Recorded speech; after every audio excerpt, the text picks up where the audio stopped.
कांग्रेसमा नेपाली कांग्रेसमा पनि मान्छे छैन छ। मदन भण्डारी जस्तो मदन भण्डारी अहिले पनि हुनुहुन्छ।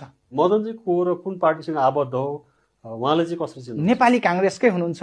अनि त्यसपछि स्वर्गीय हाम्रो मदन के मदन भण्डारी कुन पार्टीको हुनुहुन्छ? कांग्रेसको हुनुहुन्छ। कांग्रेस हुनुहुन्छ? हजुर पक्का हो? हो पक्का। पढ्नु भएको छ राजनीति? हजुर। उहाँले के गर्नुभयो? उहाँको चाहिँ होला नि योगदान होला, जस्तै प्रदीप गिरीको जस्तै विचार धेरै राम्रो छ क्या। जस्तै के विचार? आज म राष्ट्रिय स्वतन्त्र पार्टीमा आउनुको कारण छ देश र जनताको अवस्था देखेर आए। अनि प्रदीप गिरी हजुरबाको भन्दाखेरि अब मेरो हजुरबाको छिमेकी भनेपछि हजुरबा हामीहरूको एकदम घरको सम्बन्ध क्या, नाता। हजुरबाको बाबु बाजेकै पालोदेखि सम्बन्ध प्रदीप गिरी हजुरबाको घरमा हैन।